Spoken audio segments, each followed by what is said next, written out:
Baier showed up early to work today, and for good reason. He's got a brand new book hot off the press. It's called To Rescue the American Spirit, Teddy Roosevelt and the Birth of a Superpower. Plus, he's got a new Fox Nation special streaming right now, and he joins us live on the 5 set with this beautiful book. How's it going? It's good. You know, it's so good to be on this side instead of the handover.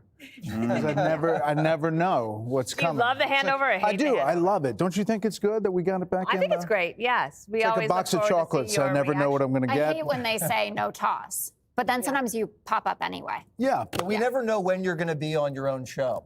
I do listen to the show. You do? Your show. I can tell. Yeah, I pay attention. Tell us about this book. We're so excited about it. Thank you, Emily. Listen, this character, who is the 26th president, is larger than life. And I think it jumps off the page. And, you know, he is somebody who has a long history, and the stories inside are really, really interesting. You know, here in New York, he was a New York state legislator, New York police commissioner. He was New York governor. He goes on to be vice president because basically the party says we got to put him someplace. He's a troublemaker. And they put him in vice president to make him disappear. And then 6 months later, William McKinley is assassinated in Buffalo, and he becomes president, the youngest president ever in our country at 42. But it's amazing, the stories in here. And I think to look at history is really important. And one of the stories, I mean, he was shot. Yeah. I mean, just like Trump, there's a lot of similarities here, and he got right back up.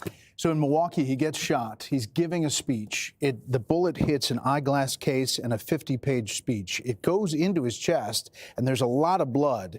And he pulls open his jacket, and it's just full of blood on his shirt. And he keeps speaking for 45 minutes in Milwaukee. And that's when he was running in third party.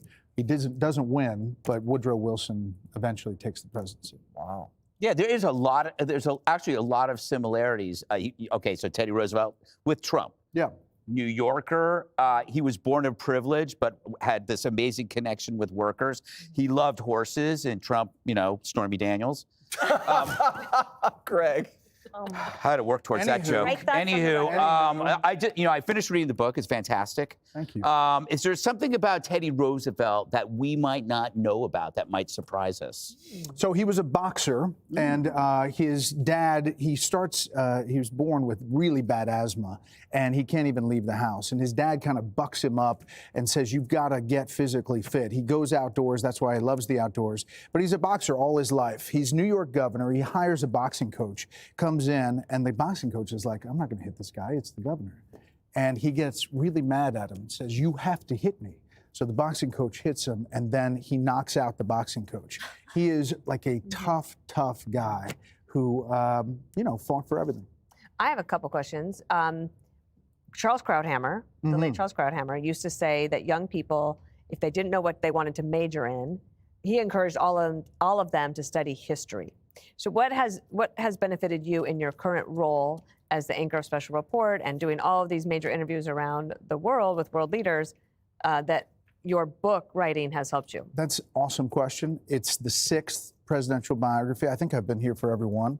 Eisenhower, Reagan, FDR, Grant, Washington, and now Teddy Roosevelt. But each time there is something that affects current day. Always something that we can look back at it's cyclical history. And I think it tells us about where we're going to go. There's a lot of similarities. Where are we going to go? Yeah. Well, yeah, I mean, it tells us about the future. Where are we going to go? What's happening? Well, I mean, I think there's a battle for being a global leader. Are we going to a Nobel Peace Prize? I bet you'll get a Nobel Peace Prize next year. He's the only one that ever got one. That's only true. President. And you've seen it in the White House. I have seen it in the Roosevelt room. My other question is, would he have wanted a big, beautiful ballroom? He redid the White House completely. He was one of 14 presidents who renovated the White House. And I don't know if they focused on the girders in the construction, but he would have wanted the big ballroom, 100%. Congrats. Yeah. Thank you very much. Great to have you. And we'll look forward to more awkward handoffs. And I tell you what, Brit Hume would really like this. Amazing. They would really like this. A captivating read, I have to tell you. I mean, the great Dolores Kearns Godwin, just discussing. They don't have my bowling shirt.